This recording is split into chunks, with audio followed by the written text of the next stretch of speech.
Selamat sahabat saudara-saudara sekalian, anggota maupun tamu-tamu, kita patut bersyukur pada Tuhan untuk kesempatan berbakti beribadah pada saat ini. Sebelum kita dengarkan suara Tuhan, saya mengundang kita untuk berdoa sekali lagi. Dan sebagaimana yang sudah diumumkan di grup Tamrin, saya percaya saudara sudah berdoa dari Jumat siang kemarin sampai siang hari ini ya, saudara-saudara.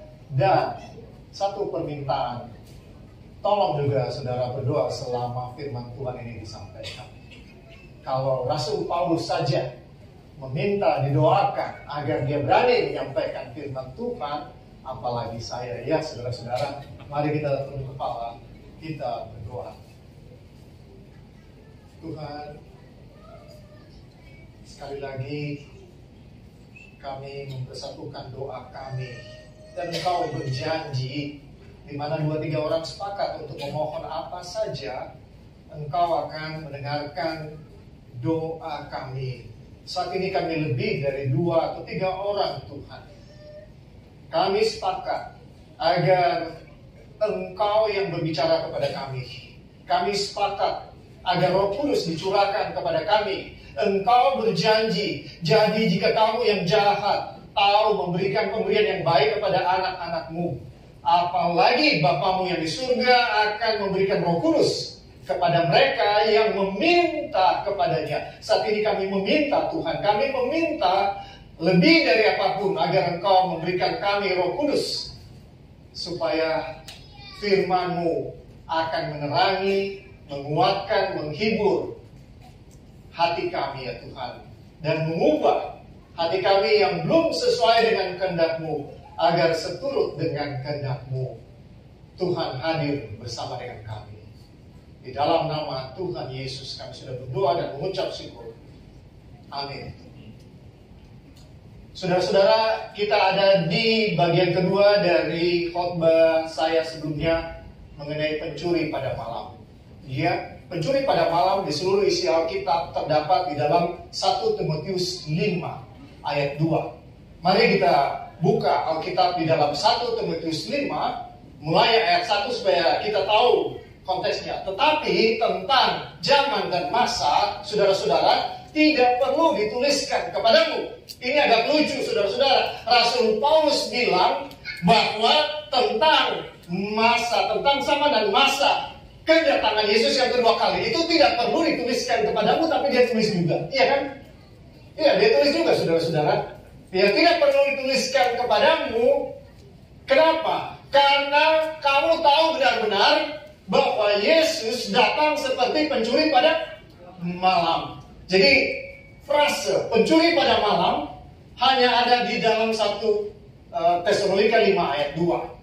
Frase ini yang jadi judul seri pembicaraan saya.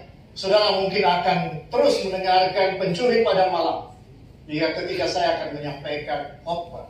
Karena begitu banyak pelajaran yang perlu kita pelajari. Tapi pada siang hari ini, saudara-saudara, apa sebenarnya esensi kebenaran yang Tuhan mau sampaikan kepada saya dan saudara dengan mengatakan di dalam Alkitab kedatangannya seperti pencuri pada malam?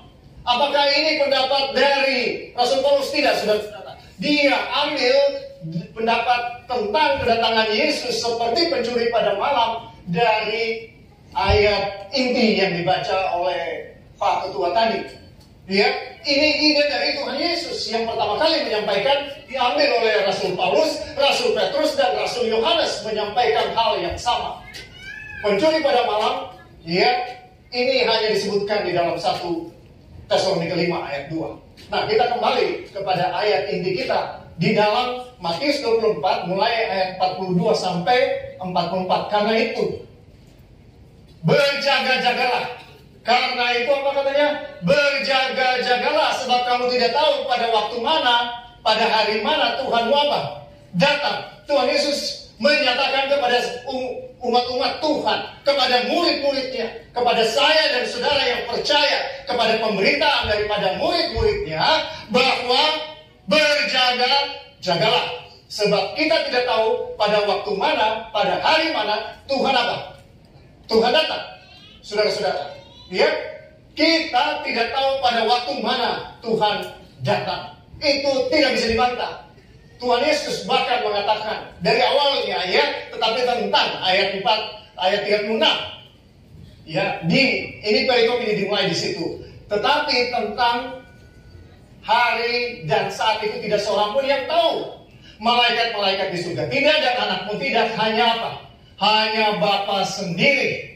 Sebab sebagaimana halnya pada zaman Nuh, demikian pula halnya kelak pada kedatangan Anak Manusia. Sebab sebagaimana zaman sebelum, sebab sebagaimana mereka pada zaman sebelum air bah itu makan minum, kawin mengawinkan, sampai kepada hari Nuh masuk ke dalam bahtera, dan mereka tidak tahu akan sesuatu sebelum air bah itu datang dan melenyapkan mereka semua. Demikian pula lah halnya kelak pada kedatangan apa? Anak Manusia. Pada hari itu kalau ada 2 orang perempuan, ayat 40, bila dan seorang akan dibawa dan yang lain akan ditinggalkan, ayat 41. Kalau ada 2 orang perempuan sedang memutar batu kilangan, yang seorang akan dibawa dan yang lain akan ditinggalkan. Baru kita tiba kepada ayat inti, ayat 42. Saudara-saudara, apa esensi dari kebenaran yang Yesus mau sampaikan kepada saya dan saudara? Ya, di dalam ayat inti ini. Karena itu berjaga-jagalah, sebab kamu tidak tahu pada hari mana Tuhan datang. Tetapi ketahuilah ini, jika tuan rumah tahu pada waktu mana pada malam hari pencuri akan datang, sudahlah pasti ia berjaga-jaga dan tidak akan membiarkan rumahnya dibongkar. Ya, sebab itu hendaklah kamu juga siap sedia, karena Anak Manusia datang pada saat yang tidak kamu duga. Ya, saudara-saudara, esensi kebenaran yang saya dan saudara harus dapat adalah kebenaran mengenai pencuri pada malam. Artinya saudara-saudara, kita tidak siap waktu Yesus apa? Datang. Kita tidak siap waktu Yesus apa? Datang. Dan kita mengalami seperti kemalingan. Ya.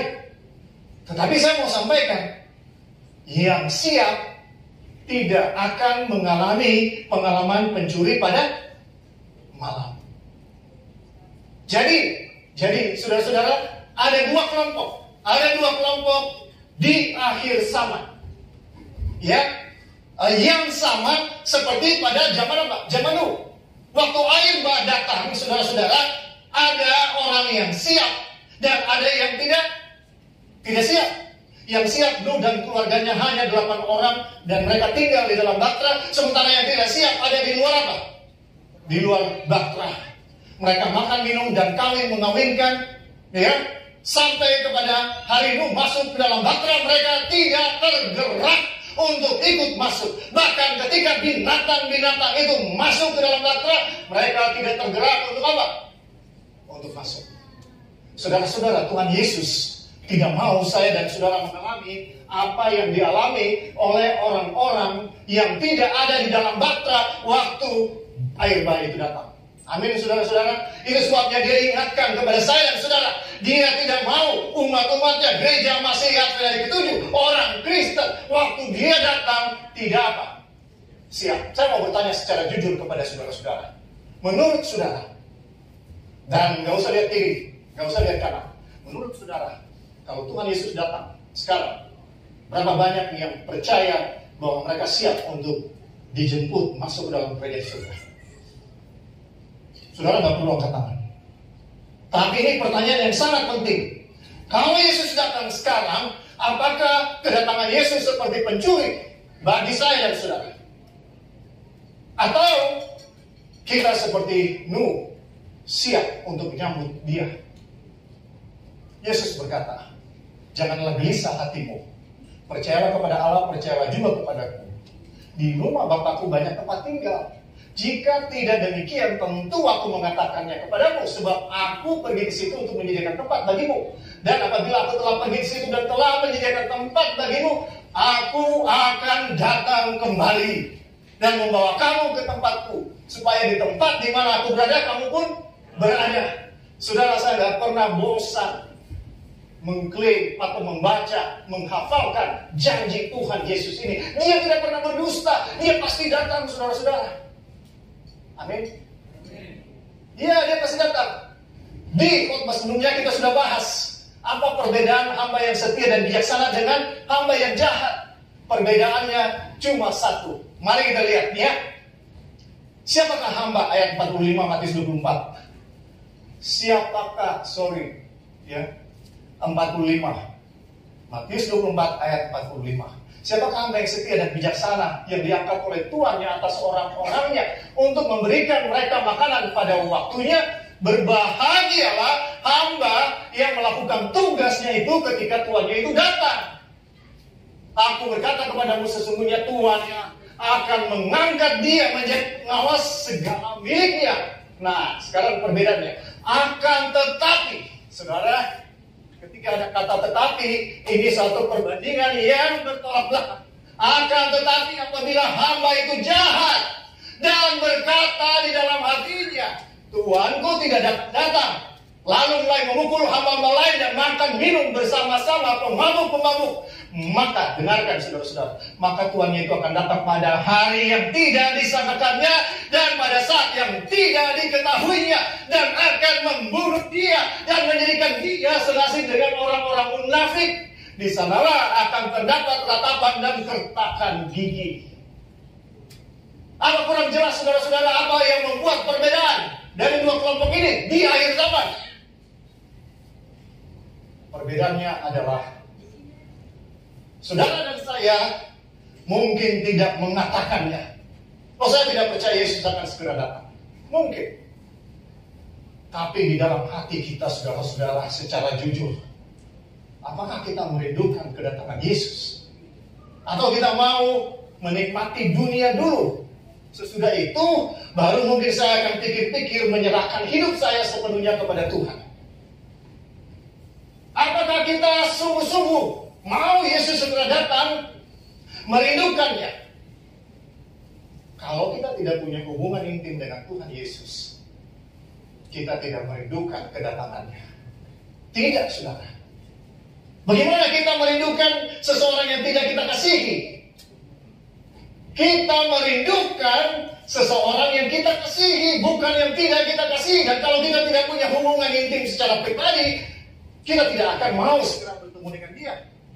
Iya atau tidak, saudara-saudara? Rasul Paulus bilang, aku telah mengakhiri pertandingan yang baik, aku telah mencapai garis akhir, dan aku telah memelihara iman. Sekarang telah tersedia bagiku mahkota kebenaran yang akan dikaruniakan kepadaku oleh hakim yang adil pada harinya. Tapi bukan hanya kepadaku, melainkan juga kepada semua orang yang merindukan kedatangannya.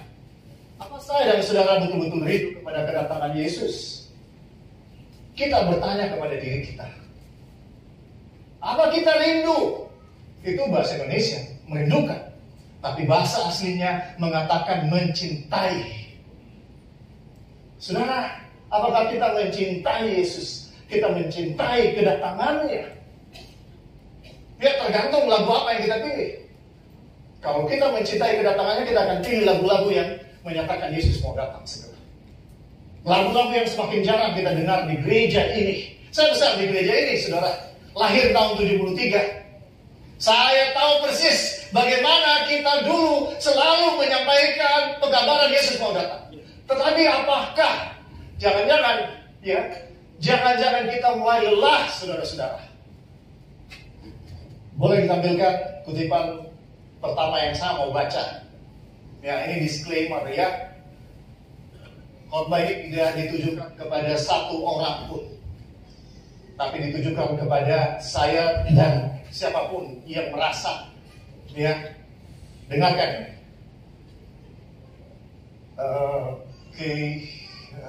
Boleh slide yang pertama, Michael.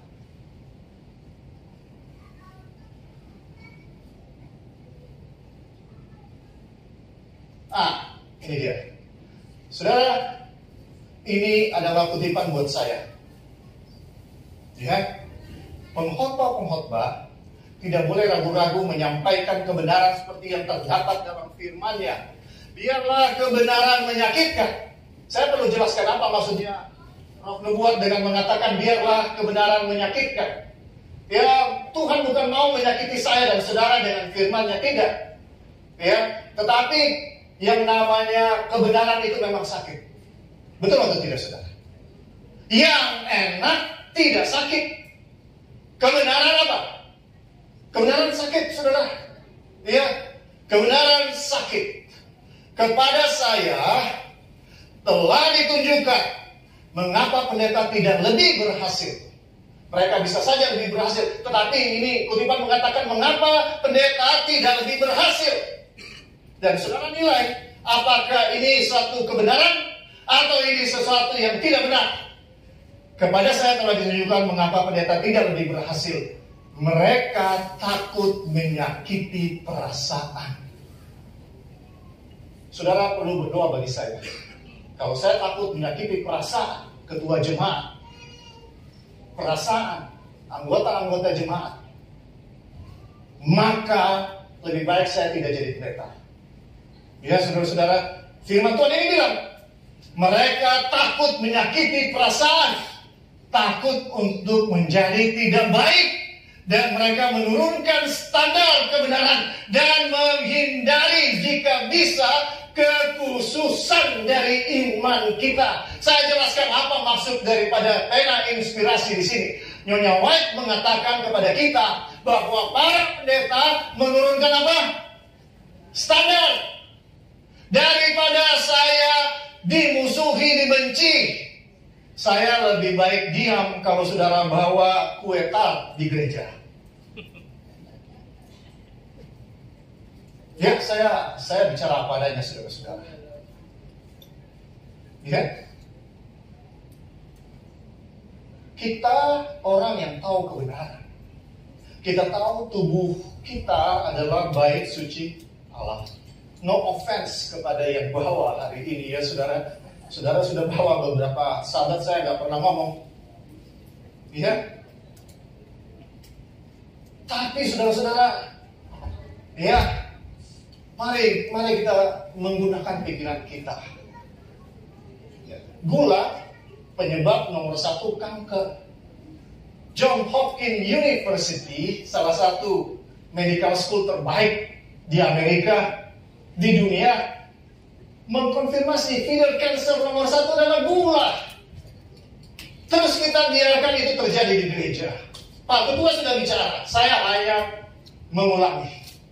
Ya, saya nggak tahu saudara-saudara ya, apa saya mesti diam, apa saya mesti ngomong. Tapi kalau kutipan ini bilang, saya harus bilang. Jadi kalau saudara tersinggung atau marah, bagi saya nggak apa-apa. Saya tidak punya maksud apa-apa. Tapi saya mau semua kita semakin apa? Semakin suci, semakin saleh, semakin sehat, semakin bahagia, dan kita siap untuk ke surga. Amin, saudara-saudara. Ya, takut untuk tidak menjadi baik, ya, takut untuk menjadi tidak baik. Ya, jadi artinya takut disebut pendeta itu tidak baik. Pendeta itu tidak baik. Saya nggak peduli, saudara. Kalau saudara menganggap saya nggak baik, silakan. Tuhan yang menghakimi saya. Ya, tapi saya harus sampaikan kebenaran apa adanya. Oke? Dan mereka menurunkan standar kebenaran dan menghindari jika bisa kekhususan dari iman kita. Berapa sering saudara mendengarkan firman Tuhan yang disampaikan adalah kekhususan dari gereja? Apa itu? Bait suci. Apa itu? Roh nubuat. Apa itu? Ini adalah semua present truth, ya. Kebenaran sama ini. Semua ini adalah kebenaran yang harus disampaikan. Kenapa ada gereja masih ada dari ketujuh? Karena Tuhan mau kebenaran yang dibutuhkan zaman ini disampaikan. Amin, saudara-saudara. Amin. Saya belum ngomong banyak ini, waktunya sudah seperti ini ya. Luar biasa ini. Oke, kutipan berikut.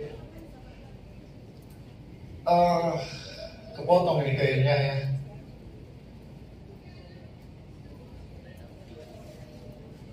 Oke lah, ya. Saya baca aja kutipan ini ya, saudara.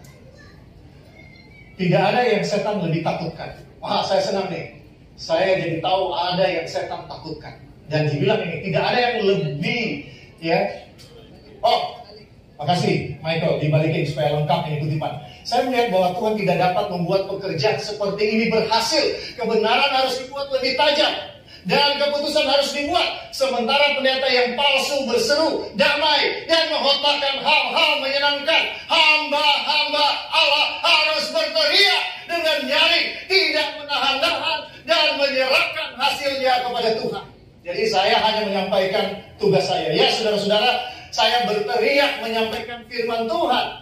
Dan sisanya saya serahkan kepada Tuhan. Tapi kalau saya tidak bicara kebenaran saudara, Tuhan akan mempersalahkan saya. Percuma saya datang ke rumah saudara berdoa bagi saudara, Tuhan gak dengar. Kalau saudara mau supaya doa pendeta saudara didengar oleh Tuhan, jangan tahan pendeta saudara untuk sampaikan kebenaran. Kalau kita belum mampu lakukan gak apa-apa, Tuhan tahu.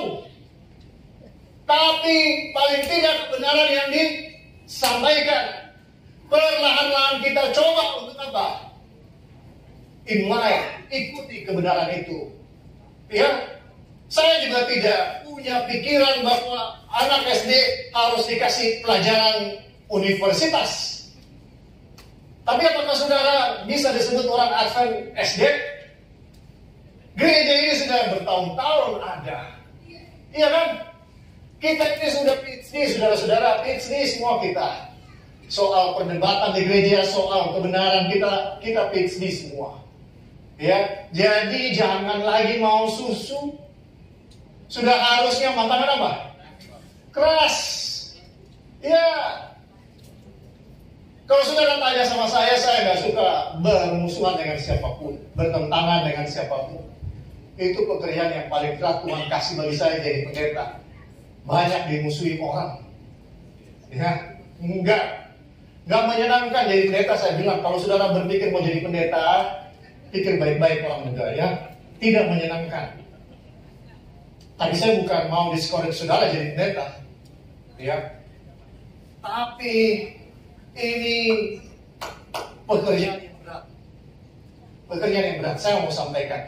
Tapi tidak ada sukacita yang lebih dari menjadi pelayan Tuhan. Anak muda silakan mau pilih apa di dunia ini. Dunia ini akan berakhir. Cepat atau lambat, kita mau cari apa? Iya kan? Ya.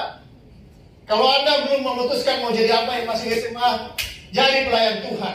Kalau Tuhan panggil untuk jadi pendeta, semua kita dipanggil untuk menjadi pelayan Tuhan. Tapi mungkin ada yang jadi pendeta, ada yang jadi dokter, ada yang jadi apapun. Tapi semua kita adalah pelayan Tuhan. Amin, saudara-saudara. Ya, lanjut. Jadi, saudara-saudara, ya, Matius 24 ayat 46 bilang, berbahagialah hamba yang didapati tuannya melakukan tugasnya itu ketika tuannya itu apa? Datang. Saudara mau jadi hamba yang berbahagia ketika Tuhan datang? Memang kita sedang melakukan tugas kita? Harus. Kenapa terjadi begitu banyak kemalasan rohani? Rabu malam sudah masih sedikit orang. Betul atau tidak? 9:30 sudah dibikin 9:30, saudara, bukan jam 9, masih sedikit orang. Kenapa? Saudara mau tahu jawabannya? Ini sebabnya, karena kita tidak bikin tugas kita. Ya. Nanti saya balik ke sini ya. Atau bolehlah dibaca. Tidak ada yang setan lagi takutkan daripada umat Allah menyingkirkan semua halangan agar Tuhan dapat mencurahkan rohnya kepada gereja yang tidak bersemangat. Saya mau tanya, kita gereja yang bersemangat atau tidak, saudara? Bersemangat makan-makan. Ya, ada ketua yang bilang sama saya, Pak Pendeta, tadi pagi nggak seperti ini. Pertama kali saya diajak makan-makan malam minggu ya. Di mana itu? Di sana lah, di Pasar Ikan. Nggak sebanyak ini ya. Terus saya lihat, oh iya benar juga ya. Tadi pagi pas mulai nggak seperti itu. Sejujurnya saudara-saudara, kita tidak bersemangat secara rohani. Sejujurnya. Dan ini yang diberikan ya. Setiap pencobaan, setiap pengaruh yang memecah belah, apakah secara terbuka atau diam-diam, saudara percaya atau tidak bahwa ada pengaruh secara terbuka atau diam-diam di dalam gereja untuk memecah belah. Betul atau tidak, saudara-saudara? Ya, apakah secara terbuka atau diam-diam dapat berhasil dikalahkan? Bukan dengan keperkasaan dan bukan dengan kekuatan, melainkan dengan Rohku, firman Tuhan semesta alam. Terima kasih buat saudara yang sudah berdoa mulai jam 12 ya. Karena saudara berdoa, maka gereja kita masih eksis. Amin, saudara-saudara. Ya, dan saya percaya Tuhan gak pernah kalah lawan setan, saudara-saudara. Setan berusaha untuk mencerai-beraikan kita, tapi Tuhan tidak pernah kalah dengan setan. Gereja ini akan tetap bertahan. Ya, saudara-saudara. Amin. Ya, walaupun langit runtuh, gereja ini tetap akan bertahan. Ya, karena Tuhanlah kepala dari gereja ini. Ya, saudara-saudara, lanjut. Aduh, ini jamnya terlalu cepat. Tuhan menghendaki dari kita satu persembahan yang hidup.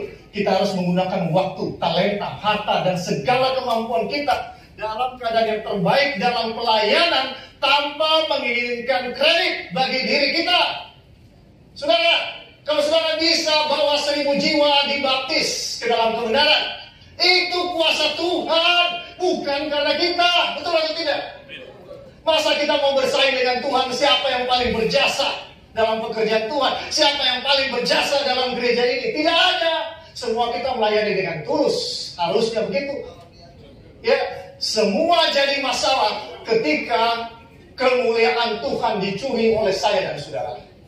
Jangan pernah mau saudara kita dihasut oleh setan untuk merasa kitalah yang bikin gereja ini maju, kitalah yang bikin acara PA ini maju, kita yang bikin departemen ini maju, dan sebagainya, saudara. Tidak ada. Semua itu kasih karunia siapa? Tuhan. Kita sepakat ya, saudara-saudara. Jadi jangan memuji terlalu lebih. Pujian berbahaya, saudara. Jangan suka pujian, jangan suka memuji. Ya, penjilat ciri khas utamanya adalah memuji. Ya, saudara-saudara, saya percaya tidak ada dari antara kita yang mau jadi penjilat, kan? Jadi nggak perlu memberikan pujian, memberikan penghargaan boleh, itu berbeda. Oh, terima kasih sudah melayani, itu nggak apa-apa. Tapi saudara nggak perlu memuji. Kita sedang menghancurkan orang itu kalau kita lakukan.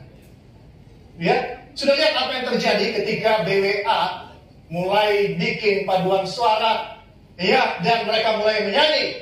Ya, Saul mengalahkan beratus-ratus, Daud mengalahkan apa?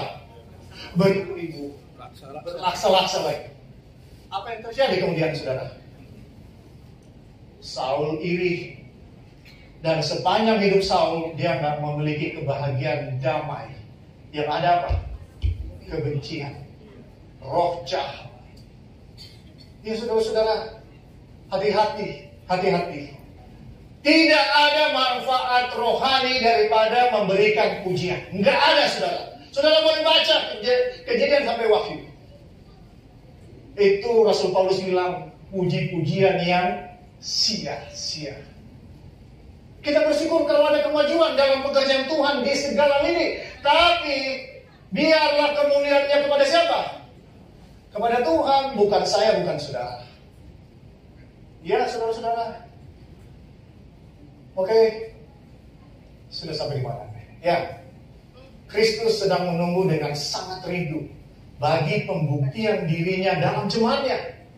Apabila tabiat Kristus diperlihatkan dengan sempurna dalam diri umatnya, barulah ia datang untuk menerima mereka sebagai miliknya. Kenapa Kristus belum datang? Berdasarkan kutipan ini, kenapa Kristus belum datang? Karena saya dan saudara belum memiliki karakter siapa?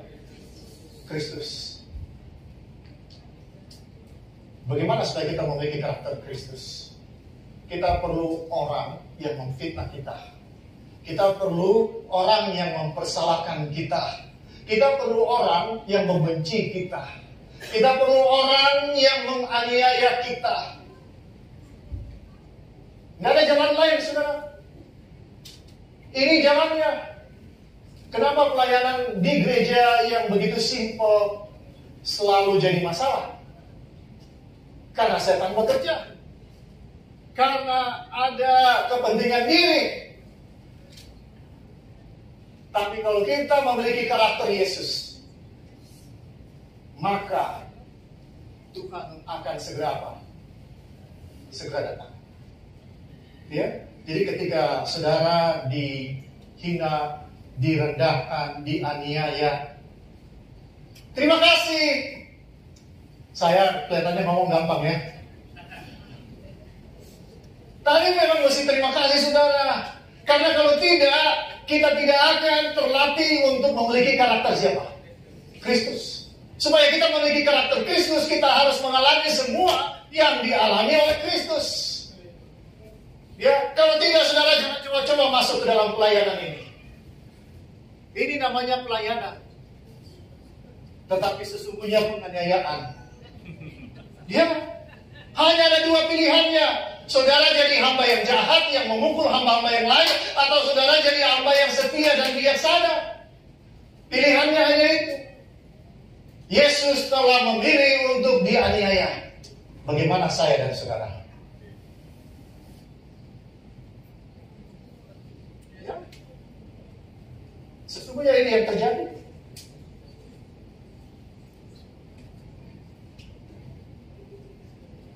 Saya masih punya banyak slide-nya, Michael. Tapi saya mau baca 1-2 aja yang terakhir ya. Supaya kita tahu. Hamba yang setia dan bijaksana, dia setia melakukan tugasnya untuk menyampaikan makanan pada waktunya. Oke, dilewatin yang ini. Ya. Lewatin lagi. Lewatin. Kita sudah bahas ya itu. Ya. Tetapi sebelum kedatangannya Yesus berkata, dan Injil kerajaan ini akan diberitahukan di seluruh dunia menjadi kesaksian bagi semua bangsa. Sesudah itu barulah tiba kesudahannya. Kerajaannya tidak akan datang sebelum kabar baik tentang kasih karunia-Nya disampaikan ke seluruh dunia. Oleh karena itu, sementara kita menyerahkan diri kepada Tuhan dan memenangkan jiwa-jiwa kepada Dia, kita mempercepat kedatangan kerajaan-Nya. Apa saudara mempercepat kedatangan Tuhan? Saudara yang jawab. Lanjut. Hanya mereka yang menyerahkan dirinya kepada pelayanannya, yang berkata, inilah aku, utuslah aku untuk membuka mata mereka, supaya mereka berbalik dari kegelapan kepada terang, dan dari kuasa iblis kepada Allah, supaya mereka oleh iman mereka kepadamu memperoleh pengampunan dosa dan mendapat bagian dalam apa yang ditentukan untuk orang-orang yang dikuduskan. Hanya mereka saja yang berdoa dengan benar. Datanglah kerajaan-Mu. Saudara, tiap hari Sabat kita berdoa, datanglah apa? Kerajaan-Mu. Tetapi kalau kita tidak mempercepat kedatangan Tuhan, Tuhan tidak akan mendengar doa kita. Bagaimana saudara dapat mengucapkan doa, Bapa kami, datanglah kerajaan-Mu, jadilah kehendak-Mu di bumi seperti di surga. Berdiam di rumah saudara dengan nyaman, tanpa menolong untuk membawa obor kebenaran kepada orang lain. Bagaimana saudara dapat mengangkat tangan saudara di hadapan Tuhan dan meminta berkat-Nya untuk diri dan keluarga saudara ketika saudara melakukan sedikit saja usaha untuk menolong orang lain? Ya, saudara, lanjut. Setiap jiwa yang bertobat kepada Injil berada di bawah kewajiban suci kepada Tuhan Yesus, mengajar orang-orang lain jalan keselamatan. Inilah semangat yang harus menggerakkan kita. Namun demikian, ada kelalaian tentang hal ini di jemaat-jemaat. Dan inilah sebabnya mengapa tidak ada lagi kerohanian dan semangat dalam kehidupan Kristiani kita. Dengan inspirasi menyatakan, kenapa ada kerusuhan rohani? Acara Rabu malam sedikit orang, acara doa subuh lebih sedikit lagi, ya, acara mulai belum banyak orang. Saudara-saudara, ya, kenapa? Kalau pena inspirasi menyatakan, karena kita tidak melakukan tugas kita untuk menyampaikan apa? Kebenaran. Itu alasannya. Lanjut. Kehidupan yang sebenarnya dari jemaat tergantung pada kesetiaannya melaksanakan perintah agung Tuhan. Melalaikan pekerjaan ini secara pasti mengundang kelemahan dan kemerosotan rohani, di mana tidak ada usaha bagi orang-orang lain kasih merosot dan iman sirna. Saudara, kenapa di gereja terjadi selalu perdebatan, perkelahian antara satu dengan yang lain? Karena tidak ada usaha pribadi untuk menjangkau jiwa-jiwa, sehingga iman dan kasih kepada sesama itu akhirnya apa? Tidak ada. Ya, kalau kita tidak menginjil, kita pasti akan ribut satu dengan yang lain. Itu selalu seperti itu, saudara. Ya, dan ini yang disampaikan. Alasan kenapa orang sekarang malas secara rohani. Ya, KKR sedikit. Saudara, kalau saudara baca warta gereja Advent yang dulu-dulu, kalau saudara mau saya punya. KKR Advent lulus 3 bulan. Tiap malam dilakukan. Belum ada yang punya mobil, mereka jalan kaki. Kenapa kita sekarang 3 hari? Kita harus bertanya, seharusnya kita lebih maju dong dari mereka. Tapi yang terjadi, kita semakin apa? Mundur. Kita semakin mundur, saudara-saudara, secara rohani. Ya, betul atau tidak, saudara? Tapi seakan-akan semuanya oke-oke saja. Sesungguhnya enggak. Sesungguhnya enggak. Kehidupan rohani jemaat dapat dipertahankan hidup-hidup hanya apabila anggota-anggota membuat usaha perorangan memenangkan jiwa-jiwa kepada Kristus. Lanjut. Hendaklah pendeta-pendeta dan orang-orang yang bertanggung jawab meyakinkan tiap-tiap anggota jemaat bahwa untuk bertumbuh rohani, mereka harus menanggung pekerjaan yang dibebankan Allah kepada mereka, yaitu menuntun jiwa-jiwa kepada kebenaran. Mereka akan memperoleh pengalaman yang berharga yang akan meningkatkan iman dan memberikan kekuatan di dalam Allah. Saya harus berhenti di sini, saudara. Ya, intinya, mari kita jadi hamba yang setia dan apa? Bijaksana. Melakukan tugas yang Tuhan sudah berikan kepada kita. Ya? Kita mungkin nggak pengalaman, nggak masalah. Yang penting kita ada kemauan, saudara. Nanti Tuhan yang apa? Ajar kita bagaimana melakukan tugas ini. Yang penting ada kemauan dan mau mempercepat kedatangan Tuhan. Berapa lama kita mau tinggal di Jakarta yang polusinya begitu tinggi di atas dunia ini? Ya, saudara-saudara. Berapa lama kita mau tinggal di dunia yang penuh dengan penyakit, penuh dengan kebencian, penuh dengan segala macam yang membuat kita tidak bahagia? Kenapa kita nggak mau segera langsung ke surga, saudara? Di sana tempat yang bahagia, semua orang di sana saling mengasihi. Iya kan? Apa yang kita cari di atas dunia ini? Jangan kita dibodohi setan, ya. Kita tunduk kepala. Kita berdoa. Ya Tuhan Allah yang bertahta di dalam kerajaan surga, ampunilah kami hamba yang berkata dalam hati kami, Tuhan tidak datang-datang. Tanpa sadar sering kami mulai memukul hamba-hamba yang lain dan makan minum bersama-sama pemabuk-pemabuk. Artinya kami, Tuhan, tidak peduli dengan kedatanganmu, dengan pekerjaanmu. Yang penting kami menikmati hidup kami sendiri. Tuhan, ampuni kami. Dan biarlah kami semua yang ada saat ini, Tuhan, tolong bangunkan kerohanian kami sebelum terlambat. Sebelum Engkau datang, bangunkan kami sehingga ketika Engkau datang pada kali yang kedua, semua kami bergandengan tangan menyambut Engkau dan berkata, inilah Allah kami yang kami nanti-nantikan. Tuhan, tolong kami untuk mengasihi Engkau, mengasihi kedatangan-Mu, rindu kepada Engkau. Di dalam nama Tuhan Yesus. Amin.